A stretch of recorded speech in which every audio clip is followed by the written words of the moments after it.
Magandang araw po.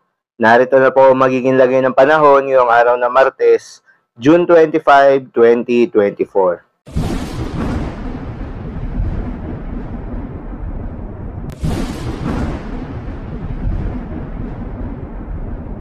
Sa kasalukuyan na tayo sa pag-asa, itong easterlies o yung hangin na nanggagaling sa dagat Pasipiko ang kasalukuyan na nakakaapekto sa may eastern section ng Southern Luzon, Visayas at Mindanao.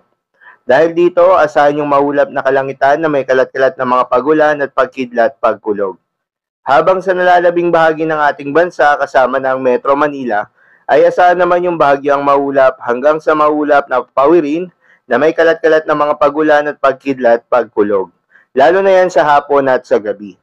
Samantala itong southwest monsoon o hanging habagat ay umiiral pa rin pero offshore ito at walang direktang epekto sa anumang bahagi ng ating bansa.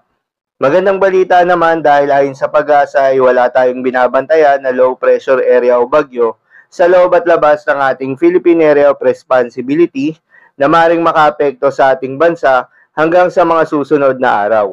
At posibleng storm-free tayo hanggang matapos ang buwan na ito. Para naman sa lagay ng panahon ngayong araw na Martes dito sa Luzon, asahan sa may Bicol Region, Quezon, Romblon, pati na rin sa mga kalapit na areas ang maulap na kalangitan na may kalat-kalat na mga pagulan at pagkidlat pagkulog. Dulot yan ng easterlies.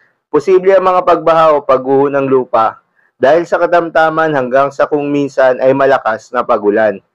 Para naman sa Metro Manila at nalalabing bahagi ng Luzon, asahan naman yung bahagyang maulap hanggang sa maulap na pawirin na may kalat-kalat na mga pagulan o thunderstorms. Posible rin ang mga pagbaha o pagguho ng lupa during severe thunderstorms. Para naman sa Visayas at Mindanao, asahan sa may Eastern Visayas yung epekto nitong easterlies dahil dito makakaranas ng maulap na kalangitan at kalat-kalat na mga pagulan at pagkidlat pagkulog. Posible rin ang mga pagbaha o pagguho ng lupa dahil sa katamtaman hanggang sa kung minsan ay malakas na pagulan. At sa nalalabing bahagi naman ng Visayas at Mindanao, asahan naman yung bahagyang maulap hanggang sa maulap na pawirin na may mataas na tsansa ng mga localized thunderstorms, lalo na sa may Eastern Visayas at Mindanao.